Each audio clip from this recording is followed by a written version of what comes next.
Je vous propose qu'on commence.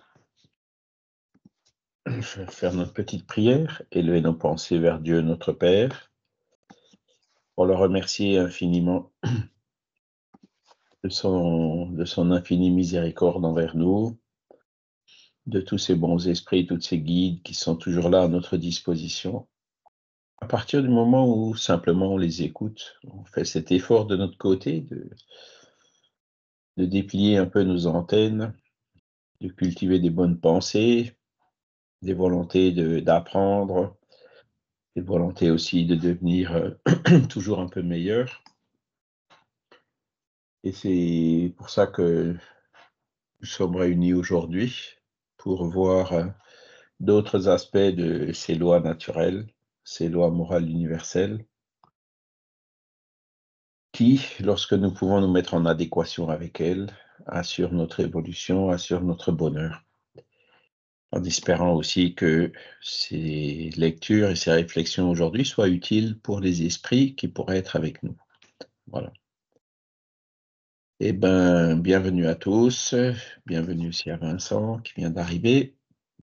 Je vous ai mis le programme à l'écran. Vous voyez, on est le 2 juin. Donc, on va passer, on a terminé le module 6, la pluralité des mondes habités. On va passer au module numéro 7, qui va parler de la loi divine ou naturelle, et on va voir quelle est la définition du bien et du mal selon la philosophie spirit. D'accord ? Et là, vous voyez, on attaque justement les lois morales, hein, qui sont listées et énoncées dans le livre 3e du livre des esprits. Donc, qu'est-ce que c'est que ces lois divines ou naturelles, hein, c'est le premier module. Ensuite, on les verra une par une, hein, loi d'adoration, loi de liberté. Et en automne, donc, ce sera la suite où on verra les autres lois morales. Voilà. Loi divine ou loi naturelle. Alors, pourquoi est-ce qu'on parle de loi divine ou loi naturelle? C'est l'un ou l'autre? En fait, non, c'est la même chose, d'accord? Parce que les lois de la nature, les lois naturelles ou les lois de la nature font partie de la nature. Donc, la nature, l'univers, la Terre a été créée par Dieu. Et donc, les lois qui gouvernent la nature ont aussi été créées par Dieu. C'est pour ça qu'on peut parler indifféremment de loi divine ou de loi naturelle. Quand vous êtes en face d'une personne qui est athée, il vaut mieux parler de loi naturelle. Vous direz exactement la même chose. Quand vous êtes en face d'une personne qui croit en Dieu, vous pouvez parler des lois divines. Parce que ceux qui ne croient pas en Dieu, évidemment, ils auront beaucoup de mal à croire à des lois qui viennent d'un Dieu qu'ils ignorent, enfin qu'ils ne reconnaissent pas. Stéphane? Juste une remarque, si on parle donc de loi divine ou de loi naturelle, on peut quand même dissocier les lois naturelles qui concernent le monde matériel et les lois naturelles qui concernent le monde, enfin les lois naturelles ou divines qui concernent le monde spirituel ou l'esprit. Oui, absolument, oui. Donc, dans les lois naturelles, il y a les lois qui gouvernent le monde physique, hein, les lois de la matière, hein, ce sont des lois naturelles.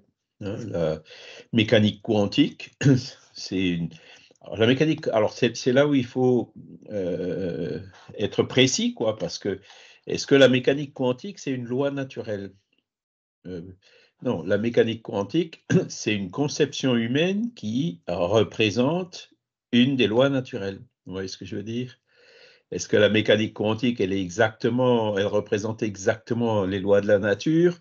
Non. Hein, les concepts humains, hein, la conception que les humains ont des lois de la nature, elle évolue avec le temps. Au fur et à mesure de l'évolution de nos connaissances, on connaît mieux les lois de la nature et donc les modèles, hein, qu'on utilise pour modéliser la nature évoluent en parallèle. C'est même reconnu par la science, hein, qu'une loi scientifique n'est valable que jusqu'au jour où quelqu'un démontre qu'elle est fausse. Hein.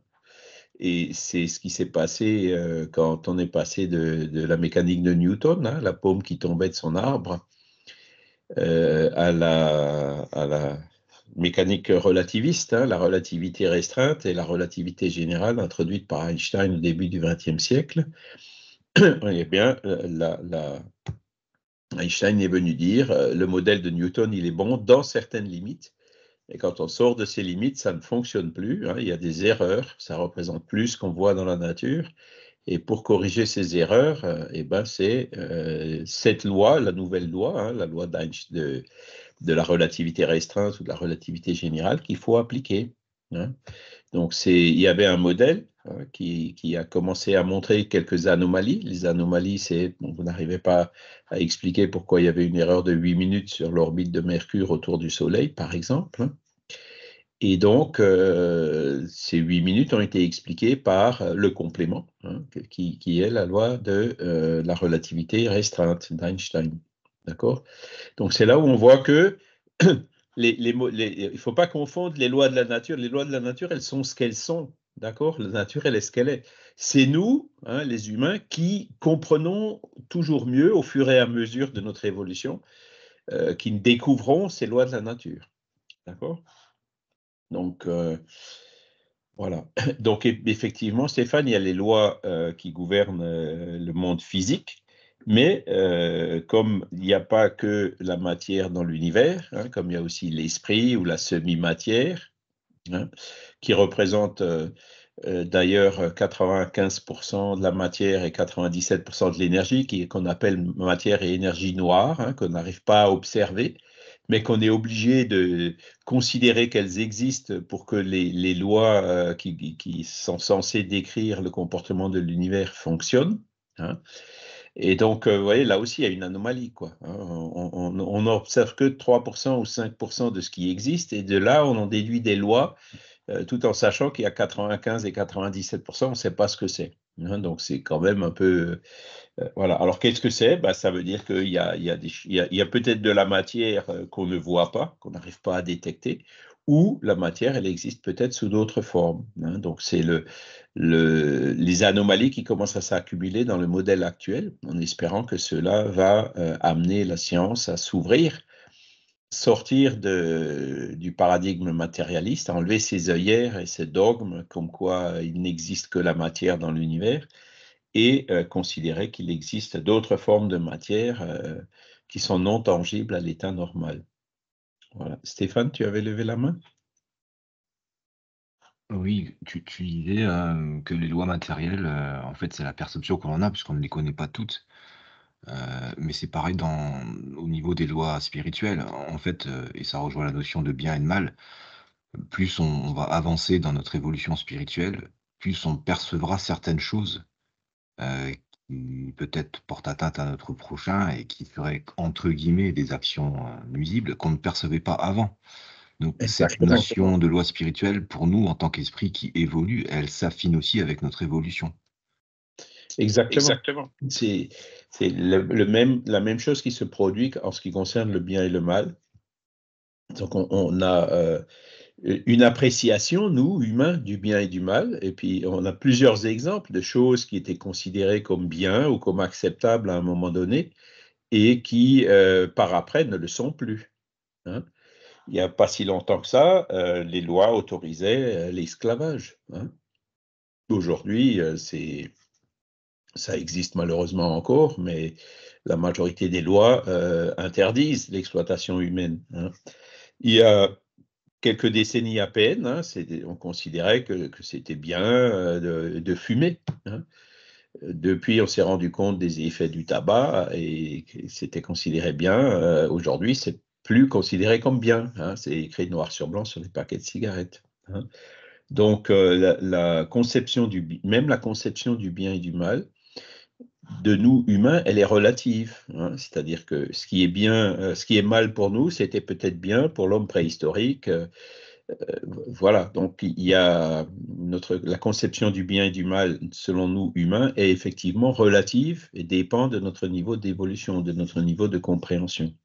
D'accord? Alors, ben, on va essayer de creuser un peu tout ça, hein. Qu'est-ce que c'est que la loi naturelle et ses caractéristiques? Qu'est-ce que c'est que le bien et le mal? Et pourquoi? On va expliquer pourquoi. Donc, la question de la responsabilité. Pourquoi est-ce que l'homme éclairé, celui qui sait, celui qui connaît, a plus de responsabilité à pratiquer le bien? D'accord? Donc, la loi naturelle, ben, on est dans le livre troisième du livre des esprits, donc question 614. Oui. La loi naturelle est la loi de Dieu, donc c'est ce que je disais au début. C'est la seule vraie pour le bonheur de l'homme. Elle lui indique ce qu'il doit faire ou ne pas faire, et il n'est malheureux que parce qu'il s'en écarte. Donc, le bonheur, comme il le dit ici, hein, la seule voie vraie, hein, pour le bonheur, c'est de se mettre en harmonie avec les lois naturelles. D'accord? Le malheur, il vient du fait qu'on s'écarte, on reste pas en harmonie avec ces lois naturelles. D'accord? Donc, on s'en écarte pourquoi? Bah, déjà, peut-être parce qu'on ne connaît pas les lois, hein, on a cité plusieurs exemples, hein. Et deuxièmement, on peut s'en écarter. On connaît les lois de la nature, hein, on sait qu'il y a des choses qui ne sont pas bien et pourtant on les fait quand même, hein. Donc, le bien et le mal, c'est tout ce qui est en harmonie avec les lois de le bien, c'est tout ce qui est en harmonie avec les lois de la nature, et le mal, c'est tout ce qui n'est pas en harmonie avec les lois de la nature. Ou le bien, c'est la bonne utilisation des lois de la nature, et le mal, c'est une mauvaise utilisation des lois de la nature. D'accord? Alors, la loi on a dit que notre perception des lois naturelles dépendait de notre niveau d'évolution. Par contre, la loi naturelle, elle est éternelle et immuable, hein, question 615. Le bien sera toujours le bien et le mal sera toujours le mal dans l'absolu, hein. C'est notre perception qui est relative, c'est-à-dire il y a des choses qui sont dans l'absolu mal, mais que dans notre ignorance, hein, dans notre enfance, on considère que c'est bien, alors que ça ne l'est pas. Vous avez beaucoup de choses aujourd'hui dans les lois humaines, hein. Je vous ai parlé de l'esclavage qui était légal il y a à peine un siècle et demi, hein, et qu'il ne l'est plus aujourd'hui. Il y a beaucoup de choses qui sont autorisées aujourd'hui par la loi, mais qui ne sont pas forcément en harmonie avec les lois de la nature, hein. Donc les lois humaines, elles évoluent, et puis c'est que petit à petit qu'elles s'adaptent aussi aux lois naturelles, hein. Je vais citer un exemple. Aujourd'hui, ben, l'avortement, par exemple, est légal, hein, mais est-ce que l'avortement est une bonne chose? Bon, voilà, on commence à avoir tout doucement les arguments au niveau dans le concept, dans le paradigme spirit, pour déterminer que l'avortement, non, c'est pas la meilleure solution, c'est pas une bonne chose, hein. Et donc, mais pourtant, l'avortement est quand même encore autorisé par la loi aujourd'hui. Le jour où on adoptera au niveau de nos sociétés une vision plus spiritualiste, hein, notamment de l'incarnation de l'esprit dès la conception, on aura une vision différente. On réfléchira certainement autrement sur cette question-là. Et ce qui est légal aujourd'hui, hein, même constitutionnel aujourd'hui, ne le sera peut-être plus demain. Stéphane?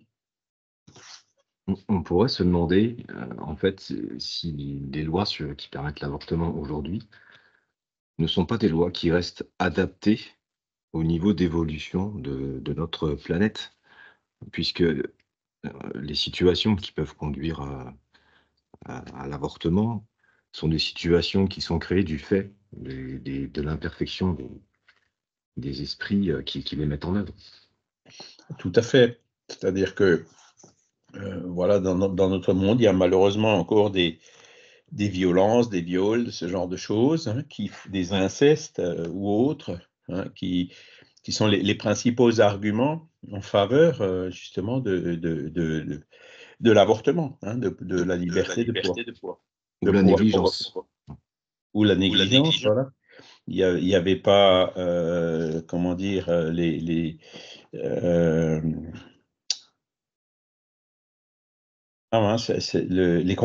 n'y avait pas la contraception, hein, donc le planning familial, le contrôle de la natalité, etc., donc, qui sont des mesures justement pour prévenir, hein. Et donc, voilà, ça peut effectivement être une des raisons. Mais malgré tout, est-ce que c'est une bonne chose? Non, dans l'absolu, ce sera toujours une chose. Expulser un esprit qui est en train de se réincarner dans un embryon, ben c'est quand on se met à la place de cet esprit qui est en train de se réincarner, c'est, allez, je vais le dire avec des mots gentils, c'est pas sympa pour lui, hein, c'est le moins qu'on puisse dire. Voilà. Et si c'est un esprit rebelle, il peut se rebeller contre ceux qui ont décidé l'avortement, et puis ça peut donner des problèmes qui sont d'ailleurs peu divulgués, hein, de syndrome post-avortement, de dépression, de ce genre de choses, qui peuvent parfois être liées à la perturbation occasionnée par l'esprit qui se rebelle, hein, enfin qui n'est pas content de ce qu'on a fait, qu'on ait interrompu le processus de gestation. Voilà.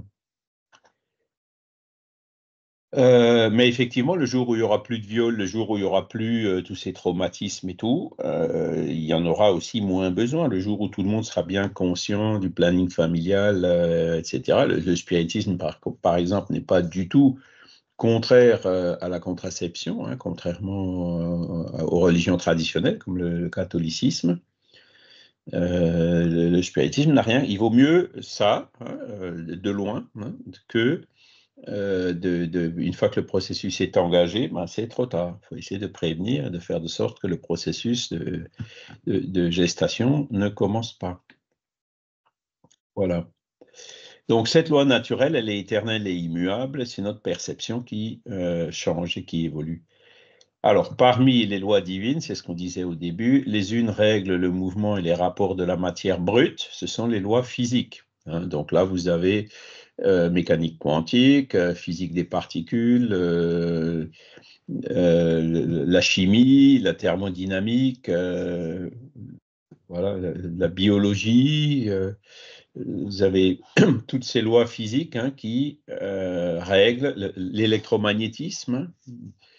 La mécanique quantique, on est tous en train de l'utiliser en ce moment même, hein, parce que dans les ordinateurs, il y a des semi-conducteurs, et puis le semi-conducteur, c'est bien fait appel à la mécanique quantique, hein. Donc sans semi-conducteur, on n'aurait pas la possibilité de pouvoir se voir et se parler ce matin, hein.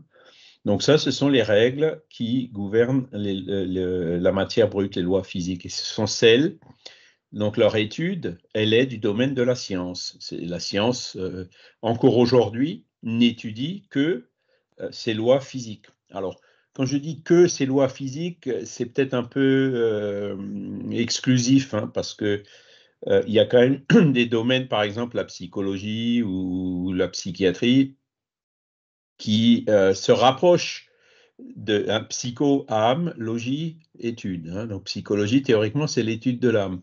Mais comme son nom ne l'indique pas, la psychologie en France, elle se base sur un paradigme qui est matérialiste, hein, c'est-à-dire la conscience, c'est le produit du cerveau, hein.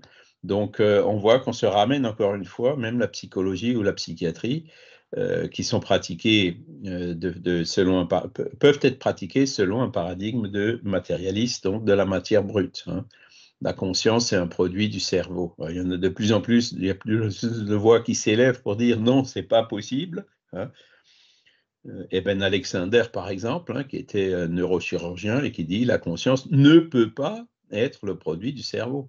Son cerveau était complètement inopérant suite à la méningite qu'il a subie. Donc lui, il a vu, hein, toutes les analyses d'imagerie, enfin, etc. Son cerveau ne pouvait plus fonctionner pendant un certain temps, qui a duré assez longtemps pour son cas. Et donc, il s'est rappelé de ces foyers immenses d'activités qu'il a pu avoir pendant son expérience de mort imminente, hein. Donc, toutes ces activités, toute cette mémoire qu'il a conservée, les éléments objectifs qu'il a pu détecter, qui ont pu être vérifiés pendant cette période, ne pouvaient pas passer justement par l'organe matériel, par la matière, hein. Donc, voilà, c'est un des exemples, une des voies, hein, qui tend à prouver que la conscience n'est pas le produit du cerveau, hein, par exemple. Et donc, les lois physiques, les autres concernent spécialement l'homme en lui-même dans ses rapports avec Dieu et avec ses semblables. D'accord? Donc, c'est là où on voit un peu la limite. L'homme dans ses rapports avec ses semblables, par exemple, ben, il y a la sociologie, il y a la psychologie, il y a la psychiatrie qui rentrent quand même un peu dans ce domaine-là, hein. Mais là où il y a le complément, c'est que les autres comprennent les règles de la vie du corps aussi bien que celles de la vie de l'âme. Voilà, et c'est là où il y a la différence. L'âme n'est pas matérielle, hein, n'est pas de la matière brute, comme on l'a vu quand on a parlé de la matière et l'esprit, hein, il y a 3 ou 4 semaines. Donc, la science aujourd'hui n'étudie pratiquement pas l'âme, ou si elle dit qu'elle étudie l'âme, elle étudie l'âme comme produit du cerveau, hein, comme conscience produit du cerveau, hein. Mais elle n'étudie pas du tout, par exemple, le père-esprit, la semi-matière, la télépathie, ce genre de choses. D'accord? Et là, Kardec, il nous dit ça, ce sont les lois morales. Alors, dès qu'on parle de loi morale, bon, alors la science, dans l'étude de la matière brute, elle nous aide quand même dans ce sens-là, hein. Quand on parlait de la cigarette tout à l'heure, c'est bien la science, l'effet de la nicotine sur les poumons, les cellules qui deviennent cancéreuses, le goudron, etc. Euh, donc la science elle-même a pu déduire que le tabac ou l'abus d'alcool ou les drogues ou autres ne sont pas des bonnes choses. D'accord? Mais quand on parle de loi morale, on rentre plus spécifiquement justement dans ces notions de bien et de mal, hein. La bienveillance, ce sont des enseignements qui découlent des religions traditionnelles, des différents missionnaires qui sont venus révéler les différentes religions, comme Moïse, comme Jésus, comme Bouddha, comme Krishna, comme etc., hein. C'est dans ces sources-là qu'on voit justement la plus grande origine de ce qu'on appelle les lois morales. D'accord? Et le spiritisme, donc, place ces lois morales dans les lois naturelles, donc dans cette deuxième catégorie des lois naturelles, hein. Donc, les lois de la nature ne sont pas seulement celles qui décrivent le comportement de la matière brute, ce sont aussi celles qui traitent de l'âme et donc de la moralité en général, donc du bien et du mal. D'accord? Et donc là, on a la définition, la question 630. Le bien est tout ce qui est conforme à la loi de Dieu et le mal, tout ce qui s'en écarte. Ainsi, faire le bien, c'est se conformer à la loi de Dieu. Faire le mal, c'est enfreindre cette loi.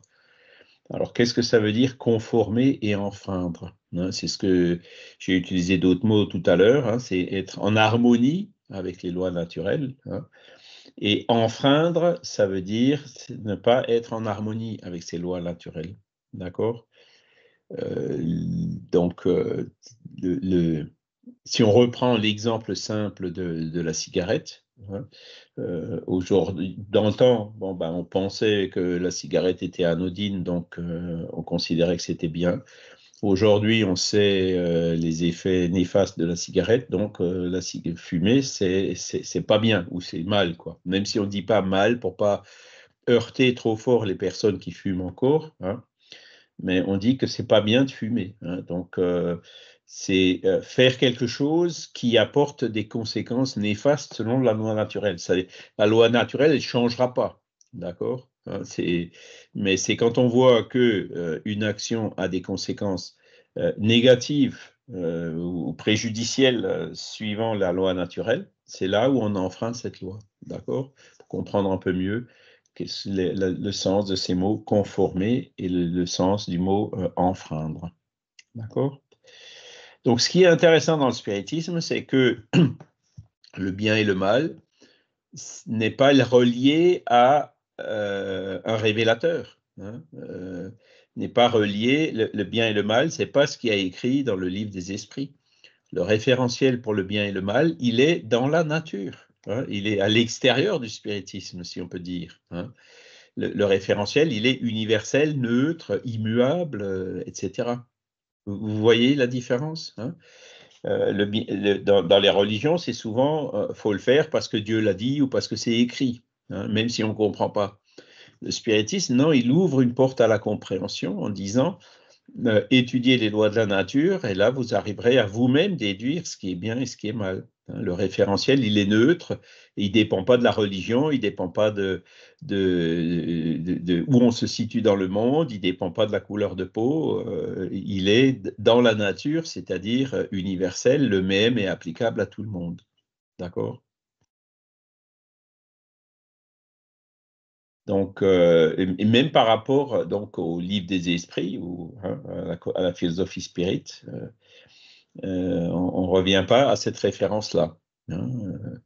Le livre des esprits nous aide justement à comprendre cela, hein, mais voilà, il nous remet justement à la nature. Alors, le livre des esprits, évidemment, enfin un peu plus loin, donc, par exemple dans l'Évangile selon le spiritisme, Kardec a fait l'examen. OK, qu'est-ce que disait Jésus il y a 2000 ans et quelle est notre perception aujourd'hui de ces lois de la nature, du bien et du mal? Et donc, il a déterminé, si vous voulez, dans quelque sorte a posteriori, que Jésus et le christianisme, hein, quand on revient vraiment à la base des enseignements, c'est-à-dire quand on ne retient de la Bible que ou des évangiles que ces aspects du bien et du mal, hein, ces lois morales, là, on se rend compte a posteriori que Jésus avait déjà tout dit, ou presque, hein, et que c'était un excellent exemple, même un parfait exemple du bien et du mal hein, dans ses enseignements. D'accord? Mais ce qui a été fait avec les évangiles pourrait très bien être fait avec les Védas, avec Kardec l'a d'ailleurs un peu fait avec le décalogue, hein, la loi de Moïse. Hein, tout au début de l'évangile, il parle justement du décalogue en disant bah, regardez le décalogue, tu ne tueras point, tu ne voleras pas ton voisin, etc. Bah, regardez nos lois aujourd'hui, les lois qui gouvernent le monde sont bien basées, l'interdiction du vol, le respect de la propriété, le droit à la vie de chacun, etc. Hein, qui sont des principes qui ont été énoncés par Moïse il y a 3500 ans et qui sont toujours encore valables aujourd'hui. Hein. Mais on pourrait faire exactement la même chose avec l'hindouisme, avec les Védas, avec le bouddhisme, hein, avec le Coran, en allant chercher justement les lois morales qui existent aussi dans le Coran. Et on retrouvera en fait les mêmes bases morales universelles qui existent partout dans ces religions-là. D'accord? Et donc ça montre que ces lois morales, elles sont universelles. Elles ne dépendent pas de la culture ou de la religion. Hein. Voilà. Et on les retrouve partout. Personne n'a été exclu. Hein. Les missionnaires comme Jésus ont été envoyés partout. Hein. Krishna en Inde, Mahomet dans les pays musulmans, etc. Hein. Et personne n'a été exclu ou personne n'a été favorisé. Sinon, ce ne serait pas juste. Hein. On retombe dans les erreurs des religions qui consistent à dire ma religion est meilleure que celle de l'autre. D'accord? Alors qu'on puisse dire, moi je préfère cette religion qu'une autre, ça on peut le dire, mais dire que notre religion ou celle que je préfère, elle est meilleure que celle des autres, on rentre déjà dans un débat religieux qui a alimenté des guerres et des conflits pendant des siècles, pendant des millénaires. D'accord? Voilà. Alors, la loi de Dieu ou la loi naturelle, c'est la même pour tous. Hein. Le bien, c'est toujours le bien, le mal, c'est toujours le mal. Hein. Mais le mal dépend surtout de la volonté qu'on a de le faire. Le bien est toujours le bien et le mal est toujours mal, quelle que soit la position de l'homme. Et la différence est dans le degré de responsabilité. D'accord? Et donc, quand il parle de la volonté qu'on a de le faire, quand on parle que, par exemple, on a la volonté de faire le mal, c'est parce qu'on a déjà compris que quelque chose est mal et que malgré ça, on a quand même la volonté de le faire. D'accord? C'est-à-dire quand on pratique le mal de façon consciente. Hein. On sait que voler, c'est pas bien, mais on vole quand même. Hein. On sait que la violence, c'est pas bien, mais on est violent quand même. Hein. Mais tout en le sachant. Hein. Et donc, à partir de là, le fait qu'on le savait, hein, et qu'on ne l'a pas fait, ben forcément, on aura moins d'excuses. Hein, notre degré de responsabilité sera plus élevé. Hein, quand on fait quelque chose qui est mal. Je prends toujours l'exemple du tabac. Je suis désolé, j'espère qu'il n'y a pas de fumeurs parmi vous. Mais aujourd'hui, c'est écrit noir sur blanc, quoi. Hein, c'est en grosses lettres et tout, hein, que fumer tue, par exemple. Hein. Et ben, malgré ça, il y a quand même encore beaucoup de gens qui fument. Hein.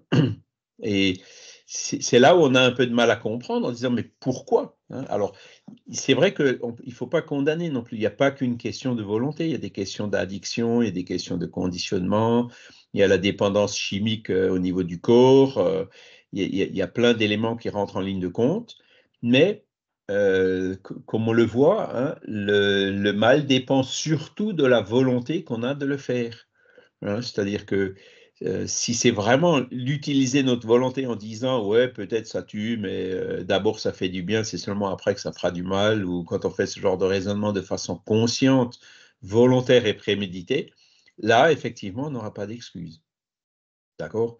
Bon, par contre, la personne qui fume, alors que bien que ce soit écrit clairement, pas partout dans le monde encore, hein, évidemment, ben, elle aura, ou les gens qui fumaient il y a 50 ans en pensant que c'était bien et qui sont quand même morts d'un cancer, avaient des circonstances atténuantes parce qu'elles pouvaient honnêtement dire ben, je ne le savais pas.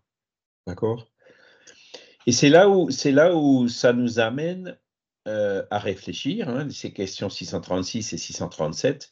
L'homme est plus coupable à mesure qu'il sait mieux ce qu'il fait. Ça nous amène un peu à réfléchir en se disant, oula, attention, le spiritisme, il m'explique ce qui est bien et ce qui n'est pas bien. Hein. Donc, quelque part, la philosophie spirit, elle est là, justement, pour nous éclairer un peu plus sur le bien et le mal. Hein. Donc, vous êtes tous là, moi je suis là aussi à étudier avec vous. Hein. On aura une meilleure connaissance de ces lois du bien et du mal. Donc, forcément, si on continue à vivre comme on a toujours vécu, comme si on ne connaissait pas toutes ces informations, alors qu'en fait, on les connaît, quelque part, sans chercher à culpabiliser personne, mais on sait mieux ce qu'on fait. Hein, vous êtes d'accord avec nous? Et d'où cette conséquence, entre guillemets, de l'étude du spiritisme, qui est de nous stimuler, de nous encourager à devenir meilleurs. Hein, parce que même en sachant que pour la charité, point de salut, faites aux autres ce que vous voudrez que les autres fassent pour vous, etc. Donc là, je prends même le deuxième, c'est un exemple qui sort des évangiles. Hein.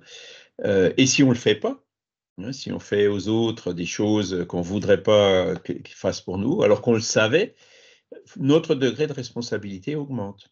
D'accord? Les conséquences qu'on en subira seront plus fortes que pour ceux qui ne respectent pas ces lois morales parce qu'ils ne les connaissent pas ou parce qu'ils n'en ont pas conscience encore. Joël? Oui, bonjour. Un médium qui fume et qui une séance, quelles sont les conséquences pour le groupe? Ah ben, le tabac, alors il y a un effet physique. Hein, on se ramène aux deux formes de loi naturelle. Il y a la loi physique hein, qui parle des goudrons, de la nicotine, du cancer, etc. Qui donne un aspect des choses, mais effectivement, il y a un deuxième aspect des choses, c'est qu'est-ce qui se passe du côté fluidique. Hein, et effectivement, le fait de fumer euh, a aussi des conséquences au niveau du père-esprit et de l'âme. Hein. Ces fluides, quelque part, restent en nous. Hein, et premièrement, peuvent avoir pour effet d'attirer d'autres esprits qui ont souffert ces addictions et qui viennent justement par manque, une fois qu'ils se sont désincarnés, vampiriser, c'est peut-être un mot un peu fort, mais profiter justement de ces fluides auprès d'incarnés auxquels ils s'accrochent. Donc, vous voyez, dans l'addiction, il y a un côté physique, mais il y a aussi un côté spirituel, hein, c'est-à-dire que les esprits en manque, qui ne sont pas forcément des bons esprits, viennent se rapprocher de cette personne-là. Donc là, on voit dans leur cas d'une réunion médiumnique, ben il vaut mieux essayer d'avoir de bons esprits, des guides spirituels près de nous que des esprits qui sont perturbés comme ça par le tabac ou par l'alcool ou par la drogue. Hein. Et la deuxième conséquence, c'est que ces fluides qui sont quand même d'origine matérielle lourde représentent, constituent comme si c'était une espèce de barrière, hein, qui fait que le rapprochement avec les bons esprits sera plus difficile. Donc on voit clairement, et c'est ce qu'on voit dans le livre des médiums ou dans le cours qu'on fait sur la médiumnité, que ces pratiques, hein, où les mauvaises pensées, ou des pensées de tabac ou d'alcool ou de drogue, ne sont pas faites pour attirer les bons esprits, mais attirent plutôt des moins bons esprits. Donc forcément, même si c'est au niveau d'un membre dans une réunion médiumnique, ce membre va venir avec cet accompagnement spirituel et ça va rendre la réunion médiumnique plus difficile. Vous voyez ce que je veux dire? Et alors qu'est-ce qu'on fait alors si l'orienteur ne s'aperçoit pas qu'il y a un médium qui fume? Ben, c'est là où, si tu veux, il n'y a pas une étiquette. Hein, on n'arrive pas toujours à voir une personne qu'on a avec nous, une personne qui fume. Bon, quand c'est du présentiel, c'est vrai qu'on arrive à le sentir. Hein, le tabac laisse quand même toujours des odeurs. Hein, vous passez à côté d'une personne qui fume, vous le sentez. Mais effectivement, nous, on n'a pas la capacité de lire dans les pensées. Hein. Une personne qui vient dans une réunion avec des mauvaises pensées, avec un beau sourire, hein, on ne saura pas forcément le reconnaître. Donc, ce qui va se passer dans ces cas-là, bah, c'est que ça va apporter quand même une perturbation au niveau de la réunion. Alors, il peut y avoir éventuellement l'intervention des guides qui vont dire, qui vont essayer de raisonner un peu la personne en question, parce que eux aussi, ils le voient au niveau des esprits. Mais nous, en tant qu'incarnés, on ne le voit pas. Donc, quand on fait une réunion médiumnique, on est quelque part, on fait avec ce qu'on a. À la fin, on se rendra compte, tiens, ça ne fonctionne pas ou ça fonctionne mal. Pourquoi? Donc, on peut faire un débriefing au niveau du groupe. Pourquoi est-ce que ça fonctionne mal? Est-ce qu'il y a l'un ou l'autre d'entre vous qui a des difficultés ou qui a des mauvaises pensées récurrentes ou qui subit peut-être un processus d'obsession ou autre? Vous voyez, on va essayer de chercher la cause.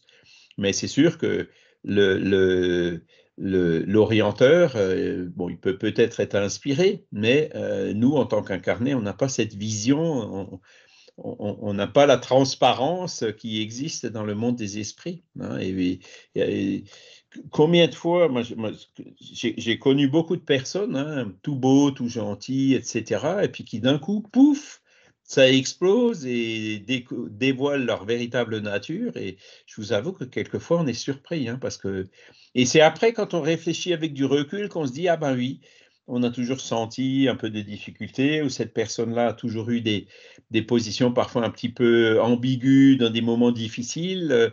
Donc, on arrive comment dire, à cacher un peu certaines choses, à pas forcément dans le sens de vouloir tromper. Hein, c'est une personne qui, malgré ses défauts, essaye quand même de faire du bien, ce qui est bien, hein, ce qu'il faut absolument encourager, mais qui, à un moment donné, quand elle n'arrive pas vraiment à se défaire de ses mauvaises pensées, apporte un préjudice à un travail d'ensemble. Hein. Parce que si on attendait que tout le monde est parfait pour pouvoir commencer à faire des réunions médiumniques, on n'en ferait pas, hein, ça c'est sûr. Vous voyez? Donc on est bien obligé de faire avec ce qu'on a. Hein. Et voilà. Mais après, bon, évidemment, si c'est détecté, si on voit la personne fumer ou boire ou autre, là, effectivement, rien n'empêche d'aller la voir et de lui parler, quoi. Oui, d'accord, mais si jamais tu vois qu'il boit, qu'il fume, mais si tu as un message qu'on te dit, la cigarette n'est pas compatible avec la médiumnité, Alors, et que l'orienteur te dit, admettons, hein, une supposition, bon, laissons aller comme ça, laissons faire les choses. alors, quand tu reçois un message, il faut toujours être prudent parce que là aussi, l'esprit qui donne le message, il ne vient pas avec sa carte d'identité ou avec ses empreintes digitales. Hein.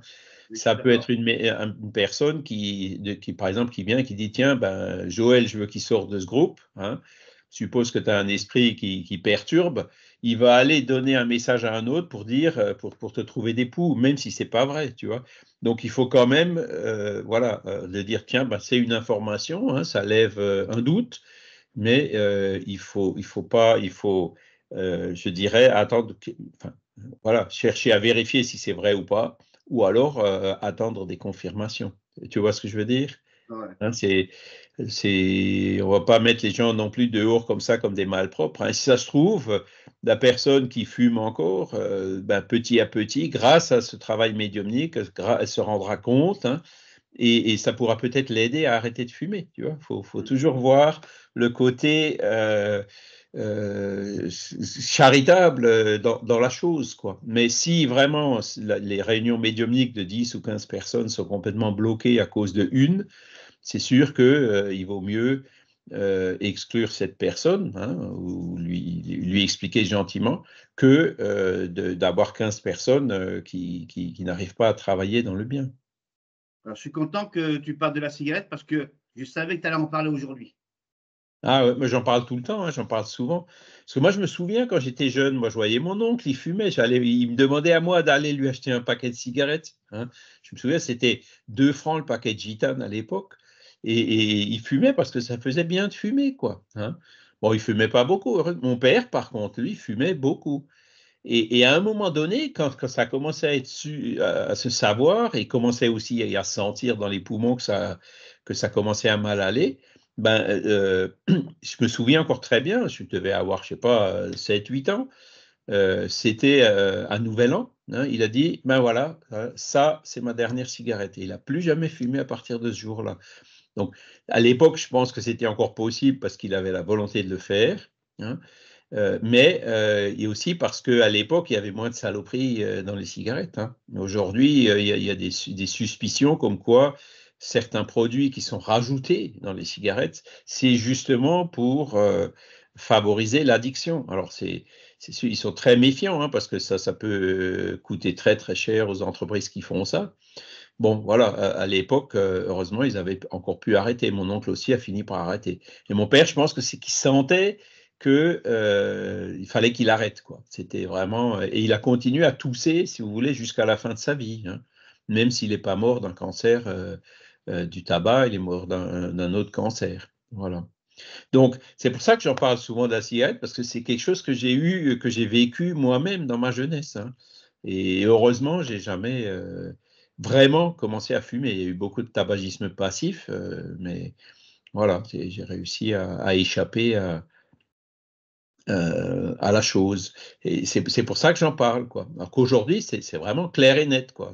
Hein, c'est vraiment écrit et quand je passe dans la rue, en bas de chez moi, il y a un bureau de tabac. C'est incroyable, hein, quand on voit la quantité de. Il y en a de moins en moins quand même des jeunes, hein. Il y a beaucoup de jeunes, des jeunes femmes même, hein, qui, bien que ce soit écrit, continuent encore à fumer, quoi. Donc, c'est pour ça que j'en parle peut-être assez souvent, mais c'est vrai qu'il faut vraiment.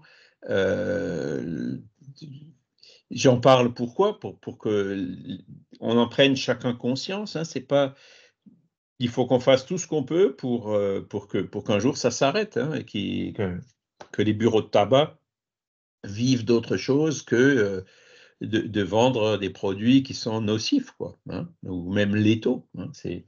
Moi, je pourrais pas travailler dans un bureau de tabac et vendre quelque chose qui cause la mort des personnes. Ça me poserait vraiment. Et quand je vois une personne qui fume, surtout des jeunes, ça me fait vraiment mal au cœur. C'est de plus en plus, hein, d'ailleurs. Fabrice? Oui, à propos de la cigarette, justement, je regardais justement l'autre jour un reportage là-dessus où il disait que des pays comme le Royaume-Uni, par exemple, ou l'Australie, où ils ont passé le prix du paquet de cigarettes à 25 euros, voire plus, bon, bah, ils ont eu une diminution drastique de la consommation. Ils disent que malheureusement, c'est le seul effet enfin, l'augmentation du prix du paquet de cigarettes, c'est le seul effet qui a véritablement une conséquence sur la consommation, quoi. Alors, il y a un projet comme quoi ils voudraient augmenter le prix progressivement à 25 euros jusqu'en 2040. Et bon, beaucoup disent que ça va pas assez vite, quoi. Après, ouais, Ouais.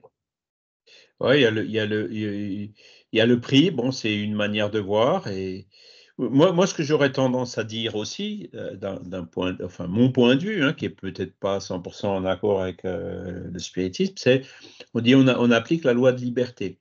Celui qui veut fumer, il peut fumer.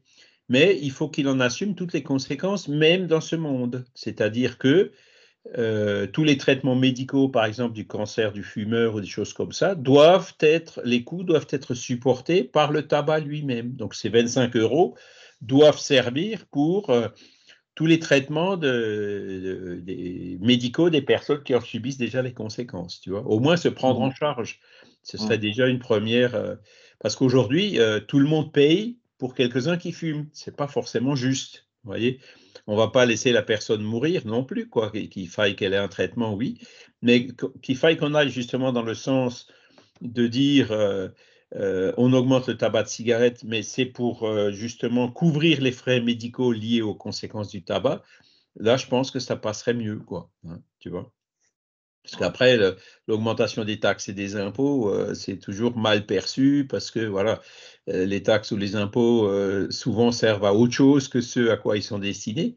Mais si on a une certaine transparence dans ce domaine-là, je pense effectivement que ça passera. Maintenant, tu as encore d'autres problèmes. Hein, c'est que nous, on est très, très proche de la Suisse et de l'Allemagne, donc les gens, ils vont acheter, ils traversent la frontière pour aller acheter ou alors les cartouches qu'on vend dans les aéroports, ou alors même maintenant sur Internet. Hein. Ils arrivent à, je crois, intercepter que 10 ou 15% de tous les paquets qui contiennent de la cigarette ou de l'alcool qui sont achetés sur Internet sans taxe, quoi. Voilà, il y a beaucoup de choses à voir et à résoudre. Ah bah Je déjà, me souviens aussi d'un dialogue que j'avais avec une collaboratrice au niveau du boulot. Pardon, je t'ai coupé? non, je voulais juste dire que tant qu'il n'y aura pas une harmonisation du prix au niveau européen, Ce on sera assistera difficile. à des trafics, ça c'est certain. Hein. Oui, oui. Ben, je me souviens d'un dialogue que j'ai eu avec une collaboratrice au niveau du boulot, une personne qui faisait bien son travail et tout, et voilà, mais qui fumait. Hein. Plusieurs fois, à un moment donné, on en a même parlé pendant un déplacement, de dire, ben, tu sais, tu devrais t'arrêter de fumer parce que voilà, nous on t'aime bien et puis on voudrait pas que tu tombes malade, on sait que c'est pas bien, etc. Enfin voilà, que c'est pas bon pour la santé. Ah oui, mais là, et on dit ça parce qu'on tient à toi, tu vois. On a essayé vraiment de. Et puis alors à la fin, dans le voyage, ah bah tiens, je vais en profiter pour faire le plein de cartouches de cigarettes. Elle me demande à moi, est-ce que tu peux m'acheter? On a droit à une cartouche par tête de pipe. Et je l'ai regardé comme ça dans les yeux. J'ai dit, écoute, non, je suis conséquent avec ce qu'on discutait tout à l'heure.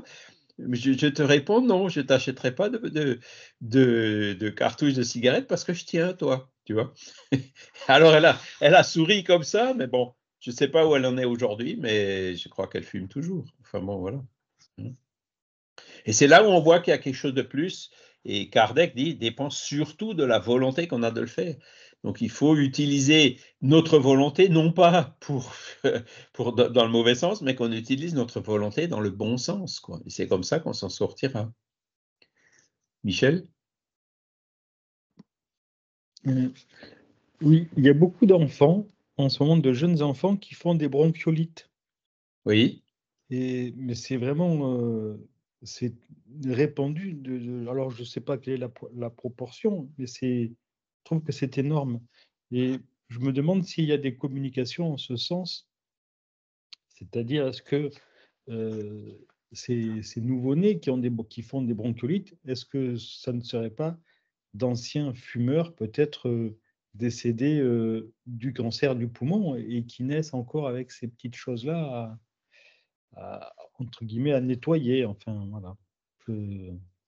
Est-ce que c'est Alors, des conséquences comment dire, du fait d'avoir fumé dans leur vie d'avant? alors, je ne me souviens pas d'avoir vu des communications spécifiquement sur le sujet. Je pense qu'il doit certainement y en avoir. Par contre, des communications qui disent que après, je dirais que les conséquences d'un cancer du fumeur, par exemple, peuvent se transformer peuvent avoir des conséquences jusque dans la prochaine vie et la prochaine incarnation, ça, il y en a pas mal. Hein. On a vu, vous avez le livre Exit, là, concernant la personne qui s'est suicidée, hein, qui a de jeune un cancer des voies digestives. Mais après, il y a la bronchiolite, il y a l'asthme, il y a les allergies, il peut y avoir plein de choses qui peuvent effectivement, enfin beaucoup de maladies dont l'étiologie, c'est-à-dire l'origine, est peu connue, qui peuvent provenir d'une vie passée. Hein. Vous avez même des personnes qui, sans avoir jamais fumé, sont quand même atteintes d'un cancer du fumeur. Voyez? Donc là, forcément, la cause n'est pas dans cette vie, ben, elle peut être, si la cause n'est pas dans cette vie, elle peut être dans une vie antérieure. Hein. Donc, on le voit aussi dans les études de Ian Stevenson sur les marques de naissance. Hein. Donc, il y a beaucoup d'éléments, hein, même des observations comme scientifiques comme Stevenson, qui tendent à prouver que les conséquences de lésions au niveau du corps dans une vie peuvent se transporter sur une prochaine vie. Voilà.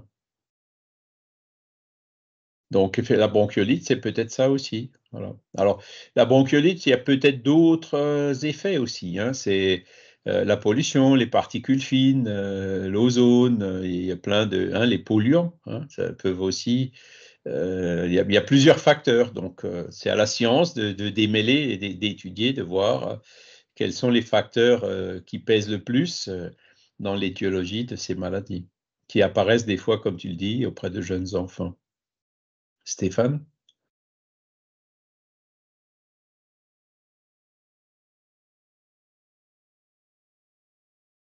Le micro est coupé.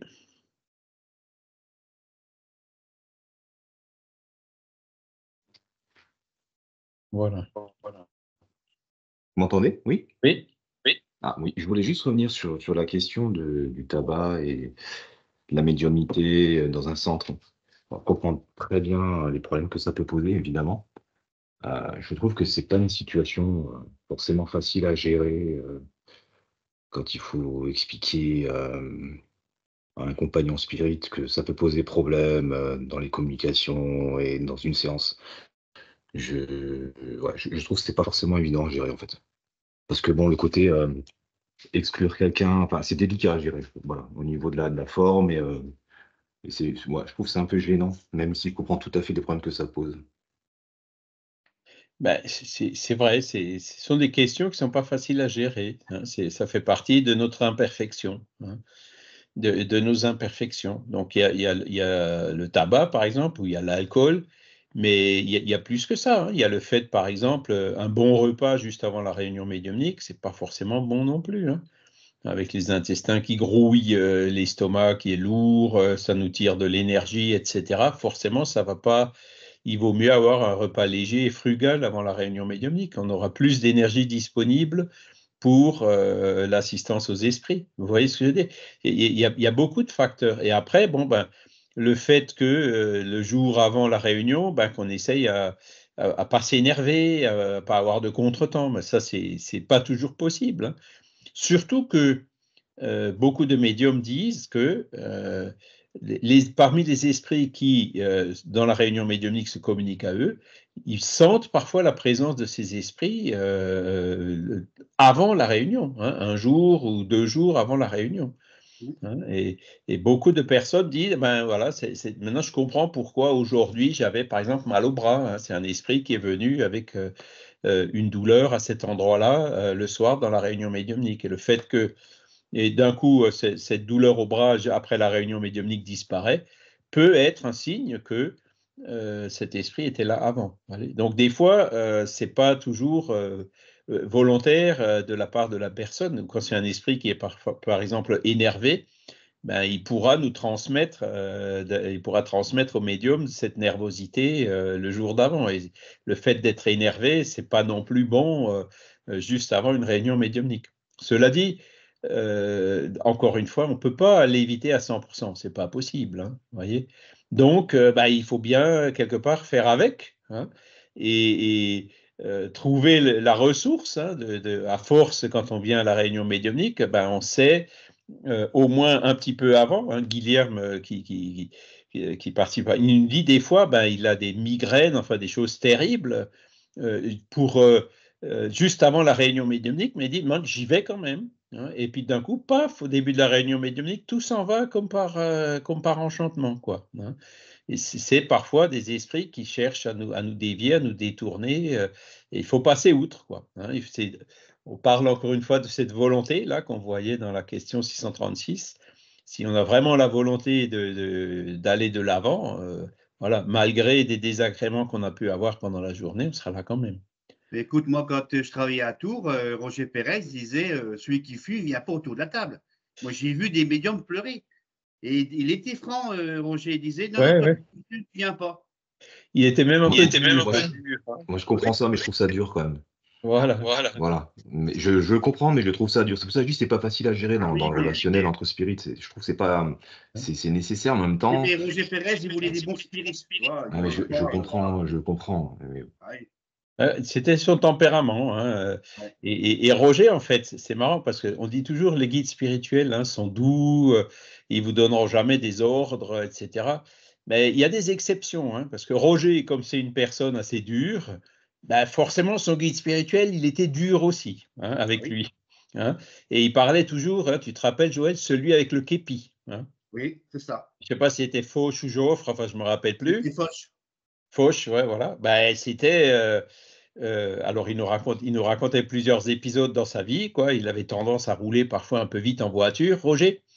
Et à un moment donné, alors lui, il entendait très bien son guide qui lui dit ralentis, imbécile. Hein. Et il ralentit, et puis c'était un endroit dans un virage ou sur une côte, où s'il n'avait pas ralenti, il serait pris une bagnole en train de doubler une autre bagnole en pleine poire, quoi. Donc, ça, c'est.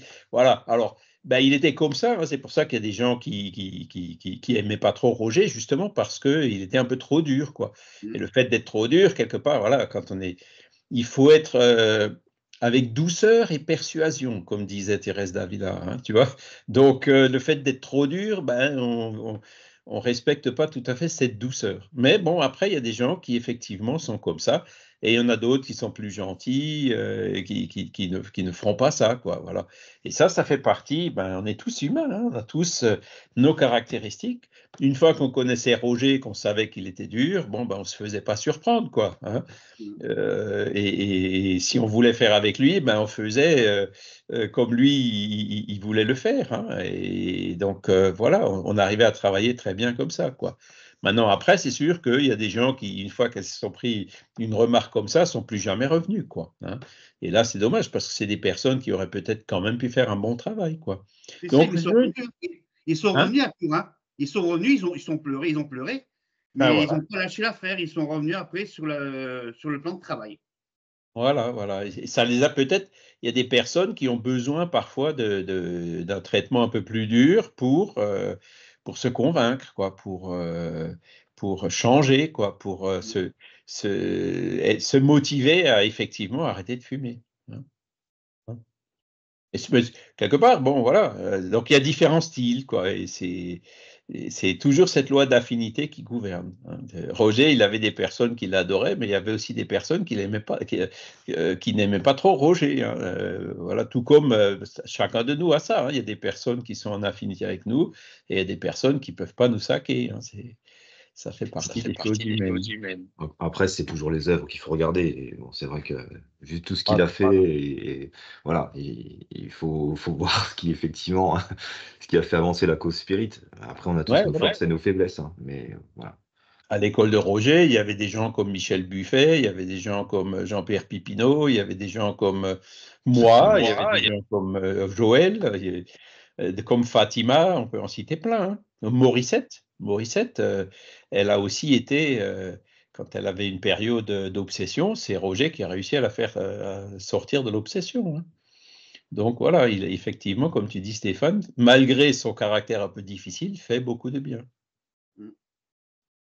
Même Chico, c'était la douceur même. Hein. Son guide, discipline. Hein, Emmanuel était dur avec Chico. Hein. Je pense pas parce que Chico était dur, mais parce que Chico, il était peut-être un peu, voilà, il fallait être ferme et dur avec lui pour que pour qu'il avance, quoi, pour qu'il fasse. Hein. Mais bon, c'est là où le guide, il nous connaît beaucoup mieux que nous-mêmes et Emmanuel a très bien su ajuster, je dirais, la pression, entre guillemets, hein, si on peut parler ainsi, qu'il mettait sur Chico pour que Chico arrive à réaliser sa mission brillamment comme il l'a réalisé. Valérie? Oui, juste encore une petite anecdote avec Roger. Je l'ai rencontré pour la première fois dans un centre, c'était le centre de Bron, Oui. où je mettais les pieds pour la première fois parce que j'avais commencé à écrire à la maison et je voulais qu'on m'explique. Et il m'avait dit tout de suite, si c'est pour devenir une Madame Irma, la porte est là, sinon tu peux rester. Donc, Ah ouais, voilà. C'était le style de Roger, ouais. ça. C'était le style de Roger. Ouais. Mais bon, c'était. Alors, je sais pas qu'est-ce que ça fait comme effet sur toi. Ben, moi, comme c'était pas du tout pour devenir une Madame Irma, ça m'a pas choquée en fait. Mais Ouais. j'ai vu que c'était bien. Au contraire, c'était bien cadré en fait. Donc, ça m'a Mhm. rassurée plutôt qu'autre chose. Ah ben voilà. Donc, il a dit ce qu'il fallait qu'il dise à ce moment-là, quoi. Voilà. C'était un bon instructeur, quoi. Ouais. Voilà, il avait ça de bien, Roger, c'est l'inspiration, quoi. Il les entendait en fait souvent les guides et quand il donnait une appréciation, il se trompait rarement. Hein. Voilà. Donc voilà pour la loi naturelle et la loi divine. Est-ce que vous avez encore des... Alors c'est sûr, là on parle de tabac, on parle de... Mais après il y a plein d'autres choses. Hein. Il y a la sensualité, il y a l'addiction au jeu, il y a plein de choses. Est-ce que c'est bon, est-ce que c'est pas bon, comment on fait pour s'en sortir, est-ce que c'est bien, est-ce que c'est mal, hein, est-ce que ça sert à quelque chose, à quelqu'un, bon, c'est le fait que ça nous pousse au moins à réfléchir et à se poser ces questions-là, forcément, ça va nous aider à comprendre et à se dire, ben non, il vaut mieux que j'évite ça. Et puis, petit à petit, à s'en défaire. Michel? Oui, il y a Benoît qui a posé une question. Ah, Alors, je la vois plus, mais je crois qu'elle dans y la est. conversation? Oui. Ouais, excusez-moi, j'ai pas voulu t'interrompre, Charles. Je me demandais si en fait ces mauvaises habitudes pouvaient être liées à des phénomènes d'obsession, en fait, et que du coup de discuter avec éventuellement les esprits ou du moins les guides, peut-être, ça pouvait essayer d'arranger un petit peu les choses, quoi. Alors, donc le tabac, l'obésité ou l'alcoolisme, alors tous les phénomènes d'obsession, en fait, proviennent d'une tendance qu'on a en nous, d'accord? Et donc, c'est quelque part concomitant, quoi. Est-ce que c'est une obsession qui nous pousse, qui nous fait, par exemple, fumer, ou est-ce que c'est le fait de fumer qui attire une obsession, tu vois? Ça va dans le, comme tu disais, c'est un cercle vicieux et il y a forcément, comment dire, une faiblesse de notre part ou une tendance qu'on a de manger, de boire, au niveau de la sensualité, de la pornographie ou autre, qui va attirer des esprits qui vont nous rétroalimenter et amplifier cette faiblesse qu'on a déjà en nous-mêmes. D'accord? En général, c'est un processus sous forme de cercle, tu vois. La personne qui n'a, par exemple, aucune tendance à vouloir fumer ou à vouloir trop manger, si un esprit obsesseur s'approche d'elle pour essayer de la pousser à fumer ou à manger, il aura beaucoup de mal. Hein, il n'arrivera pas forcément à la convaincre à fumer ou à manger. Donc les esprits obsesseurs qui cherchent justement les effets du tabac et tout, vont pas venir embêter une personne dont ils savent qu'elle aura une résistance à céder à ce vers quoi ils la poussent. Hein. Ils vont, entre guillemets, s'attaquer à des personnes pour lesquelles ce sera plus facile. Tu vois ce que je veux dire? Ils vont de préférence prendre quelqu'un qui fume déjà, hein, ou qui boit déjà, ou qui mange déjà de trop. C'est comme ça qu'il faut le voir. Maintenant, si c'est un obsesseur d'un autre type, genre ennemi du passé, qui en veut personnellement à quelqu'un, là, il pourra peut-être essayer, tu vois. comment est-ce que je vais comment est-ce que je vais lui porter préjudice? Et il y a des choses, des tendances qu'on a qui sont, je dirais, assez atténuées, qu'ils arriveront peut-être à réveiller, tu vois? Mais le cas général, c'est pas ça, hein. Le cas général, c'est ces esprits qui ont encore ces addictions-là, ou les manques, hein, correspondants, qui vont chercher des proies faciles dans des endroits où on les trouve, hein, dans les bureaux de tabac ou les bistrots, et ensuite leur mettre le grappin dessus et les accompagner, hein.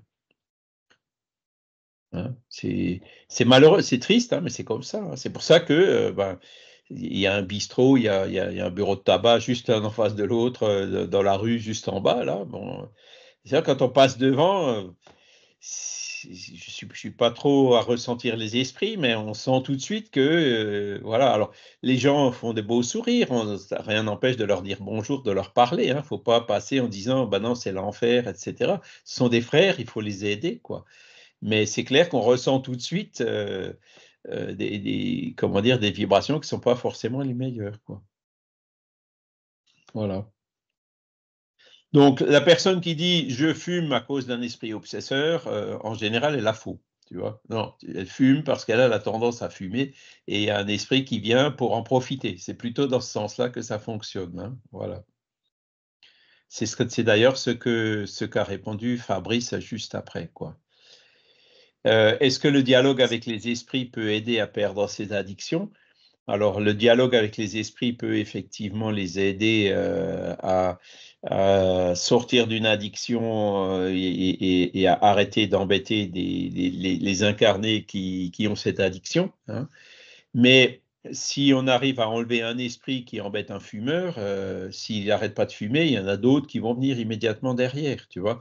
Donc, c'est ce que disait Jésus, hein: «Va et ne recommence pas pour qu'il t'arrive pas quelque chose de pire». Donc, si on veut vraiment aider la personne incarnée, bon, faut aider l'esprit, mais il faut aussi aider cette personne à se sortir, à utiliser sa volonté pour faire le bien, hein, pour se mettre en harmonie avec les lois naturelles et arrêter, de rester en disharmonie avec ces lois, hein, voilà.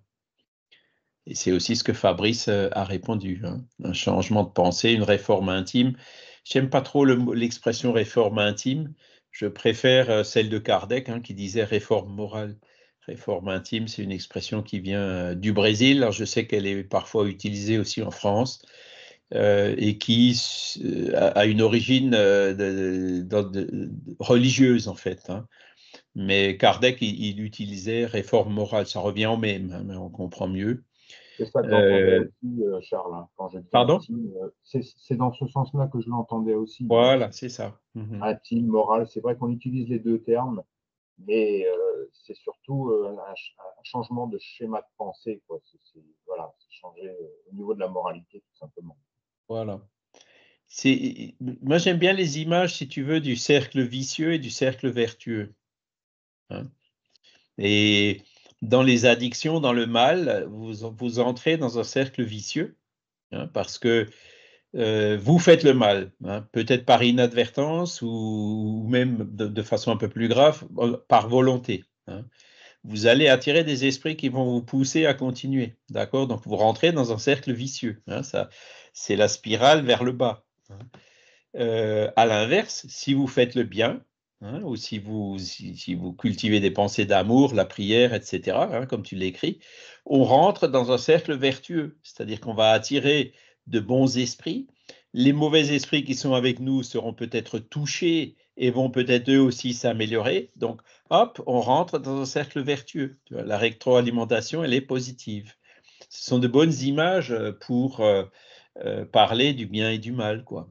Après, tout dépend de qu'est-ce qu'on veut, voilà, qu'est-ce qu'on veut. Comment est-ce qu'on veut utiliser notre volonté?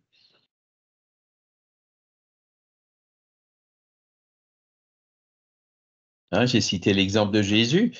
Il a bon, mais aujourd'hui, vous avez bon, un livre d'un auteur qui est Guérison et autoguérison, André Moreira, hein. Bon, alors, il- c'est un personnage qui fait pas toujours l'unanimité, mais bon, ce livre-là, il est bon, hein.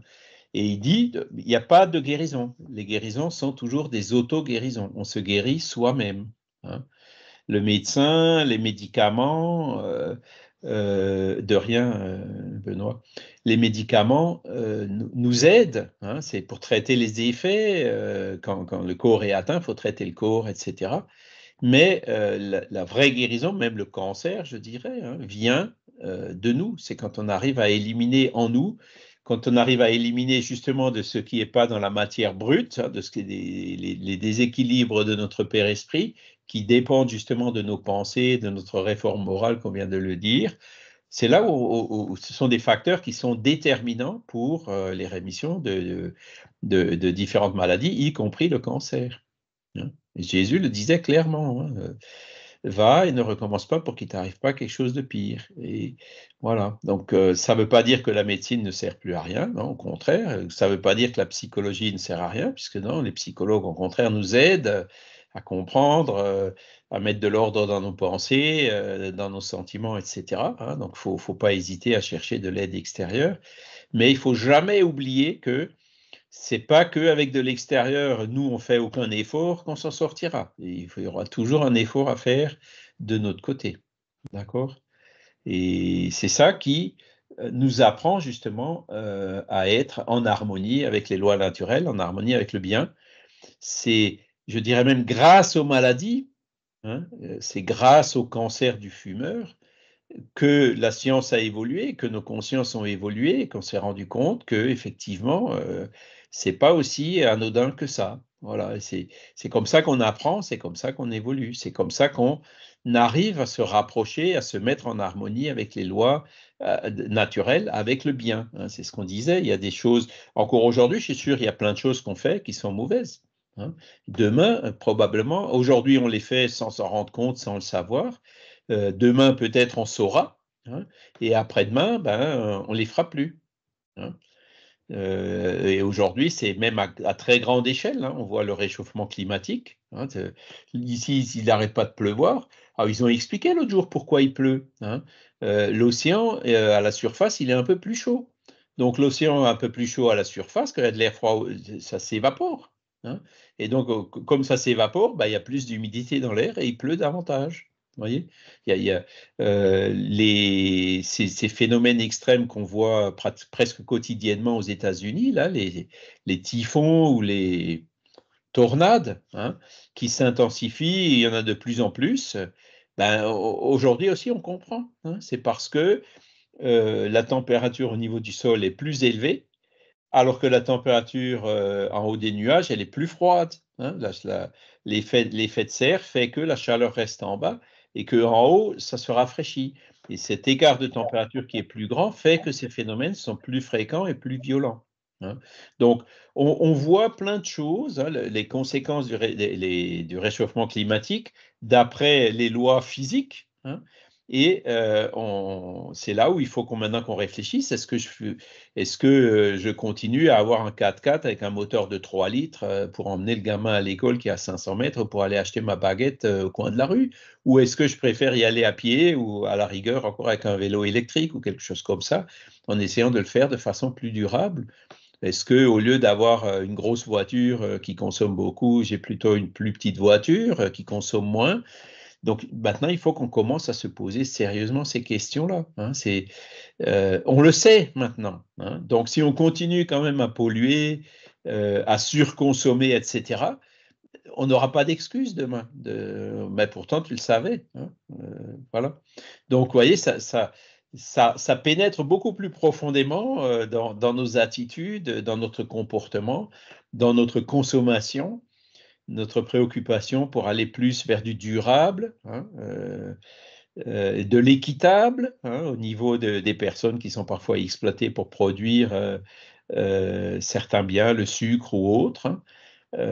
Voilà, donc c'est des nouvelles réflexions qui se posent et plus on apprend, plus on connaît les lois de la nature, plus ça va nous pousser à avoir des attitudes qui sont en conformité ou en harmonie avec elles.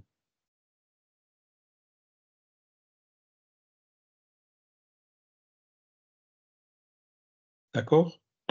Voilà. Ah ben il est 9h15 déjà. Voilà. Donc, alors, où est écrite la loi de Dieu? La loi de Dieu est écrite dans la conscience, hein, question 621. Donc, même quand on ne sait pas scientifiquement parlant, si on écoute notre conscience, s'il y a des personnes qui ne l'écoutent pas, les personnes qui sont inconscientes, comme on dit, n'écoutent pas leur conscience, ils n'écoutent pas la petite voix, hein. Mais notre petite voix, elle va nous prévenir, même si c'est quelque chose qui n'est pas encore connu scientifiquement, en disant non, fais pas ça, hein. Et c'est plus on écoute notre petite voix, plus cette petite voix va nous parler, hein. Quelque part, la petite voix, ça peut être l'influence de notre guide spirituel, et plus on l'écoute, évidemment, plus on se rapproche de lui, plus il nous aidera à trouver justement tous ces comportements en accord avec ces lois divines ou naturelles, quoi. Tous peuvent la connaître, mais tous ne la comprennent pas, hein. C'est là qu'il faut qu'on cherche à comprendre, et au fur et à mesure, la compréhension avance. Voilà. Tous la comprendront un jour, parce que le progrès doit s'accomplir, c'est l'évolution, quoi. Alors, c'est sûr, ça nous demande de changer les habitudes, hein, c'est ce qu'il y a de plus difficile, hein.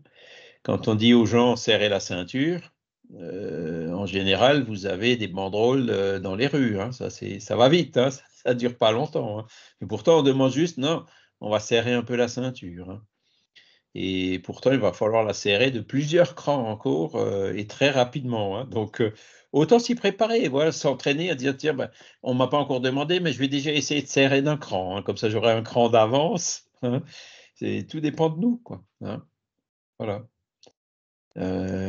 Parce que effectivement, on voit beaucoup les enfants, les Greta Thunberg et autres, il y en a tellement maintenant, hein, qui disent ben non, c'est nous qui allons hériter de ce monde-là.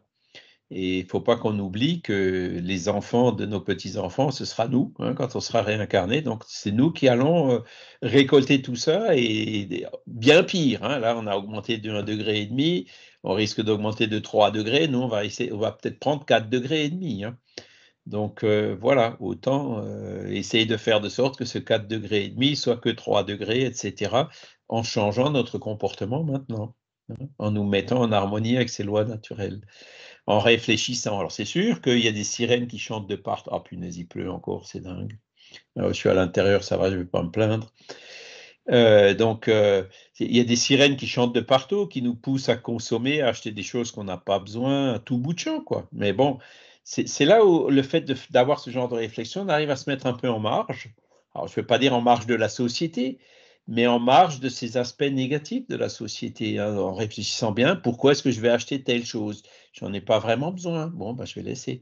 Pourquoi avoir 15 paires de chaussures? Non, 3 suffisent, hein, une pour l'été, une pour l'hiver, une pour marcher, une pour éventuellement aller faire du sport, et puis 4 paires, ça suffit, il n'y a pas besoin d'en avoir 15, hein. Et il y a plein. Pourquoi avoir, c'est ce que j'ai fait aussi en prenant la retraite, effectivement, comme le salaire est un peu réduit, ça nous stimule un peu, en se disant pourquoi est-ce que j'ai besoin d'une grosse voiture comme ça? Ben, je vais en prendre une plus petite un peu, hein. Et ainsi de suite, hein. C'est au fur et à mesure, on réduit un peu la voilure, comme on dit, hein. Il y a une chose qu'il faut que j'arrive aussi à me défaire, c'est d'avoir un peu moins de bouquins. Mais on va y arriver aussi, hein. Et voilà, hein. Donc, essayer de faire tout ce qu'on peut pour se mettre en harmonie avec ces lois de la nature. C'est une question de compréhension, hein, parce que l'évolution va nous amener forcément vers ça.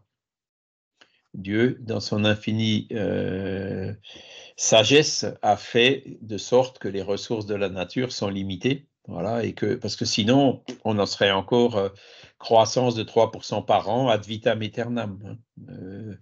Mais ça ne fonctionne pas, hein, ça fonctionne quand vous avez des ressources naturelles qui sont infinies. Comme elles ne sont pas infinies, ben, cette croissance de 3% par an ad vitam aeternam ne fonctionne pas. Alors, ça conditionne plein de choses, hein. Ça conditionne l'emploi, ça conditionne le déficit, ça conditionne notre qualité de vie, le fait qu'on puisse, au bout d'un certain temps, prendre une retraite, etc., hein. Mais le modèle, on voit qu'il a une anomalie, et donc il va falloir le changer, quoi. Donc, il va falloir qu'on change. Si on veut faire mieux, si on veut s'améliorer, si on veut progresser, on est obligé de changer. Si on ne change pas, on ne progresse pas. Vous êtes bien d'accord, hein? Voilà.